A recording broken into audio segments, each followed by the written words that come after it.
ಸ್ನೇಹಿತರೆ, ರಾಜ್ಯದಲ್ಲಿ ಅಗ್ನಿ ಅವಘಡಗಳ ಪ್ರಕರಣ ಹೆಚ್ಚುತ್ತಿರುವುದನ್ನು ಗಂಭೀರವಾಗಿ ಪರಿಗಣಿಸಿದ ಸರ್ಕಾರ ನಿರಾಕ್ಷೇಪಣಾ ಪತ್ರ NOC ಅಂದರೆ ನೋ ಅಬ್ಜೆಕ್ಷನ್ ಸರ್ಟಿಫಿಕೇಟ್ ಅನ್ನ ಪರಿಷ್ಕರಿಸಿದೆ.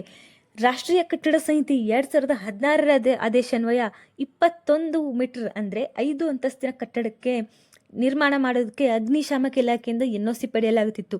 ಆದರೆ ಈಗ 15 ಮೀಟರ್ ಕಟ್ಟಡಗಳಿಗೂ ಅಂದರೆ 4 ಅಂತಸ್ತಿನ ಕಟ್ಟಡಗಳಿಗೆ ಕೂಡ ನಿರಾಕ್ಷೇಪಣಾ ಪತ್ರ NOC ಅನ್ನು ಕಡ್ಡಾಯ ಮಾಡಲಾಗಿದೆ. ಜಿಲ್ಲಾ ಮಟ್ಟದ ಅಗ್ನಿಶಾಮಕ ಅಧಿಕಾರಿಗಳ ತಮ್ಮ ವ್ಯಾಪ್ತಿಯಲ್ಲಿನ ಬಹುಮಹಡಿಯ ಕಟ್ಟಡಗಳನ್ನು ಪರಿಶೀಲಿಸಿ ನಿಗದಿತ ನಮೂನೆಯಲ್ಲಿ ಸಂಬಂಧಪಟ್ಟ ಪ್ರಾದೇಶಿಕ ಅಗ್ನಿಶಾಮಕ ಅಧಿಕಾರಿಗಳಿಗೆ ವರದಿ ಸಲ್ಲಿಸುವಂತೆ ಸೂಚಿಸಲಾಗಿದೆ. ಅಷ್ಟೇ ಅಲ್ಲದೆ ಪ್ರಾದೇಶಿಕ ಆಯುಕ್ತರು ಸಲ್ಲಿಸುವ ನಿರಾಕ್ಷೇಪಣಾ ವರದಿ ಅಂದರೆ NOC ಅನ್ನು ಪರಿಶೀಲಿಸಿ ಸಂಬಂಧಪಟ್ಟ ಕಟ್ಟಡ ಮಾಲೀಕರಿಗೆ ನಿಗದಿತ ಶುಲ್ಕವನ್ನು ಸರ್ಕಾರಕ್ಕೆ ಪಾವತಿಸುವಂತೆ ಕ್ರಮ ಕೈಗೊಳ್ಳುವಂತೆ ಆದೇಶಗಳನ್ನು ಕೂಡ ಅವರು ಜಾರಿಗೆ ತಂದಿದ್ದಾರೆ.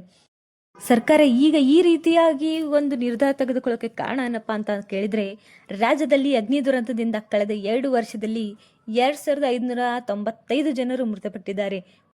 ವಾಣಿಜ್ಯ ಕಟ್ಟಡ, ಮನೆ, ಕಾರ್ಖಾನೆ, ಗೋದಾಮು ಸೇರಿದಂತೆ ವಿವಿಧ ಕಡೆ ಸಂಭವಿಸುತ್ತಿರುವ ದುರ್ಘಟನೆಯಿಂದ ಪ್ರತಿ ವರ್ಷ 1700ರಿಂದ 1300ರವರೆಗೂ ಜನ ಮೃತಪಡುತ್ತಿದ್ದಾರೆ ಮತ್ತು 734 ಕೋಟಿ ಮೌಲ್ಯದ ಆಸ್ತಿ ಕೂಡ ನಷ್ಟ ಆಗಿದೆ.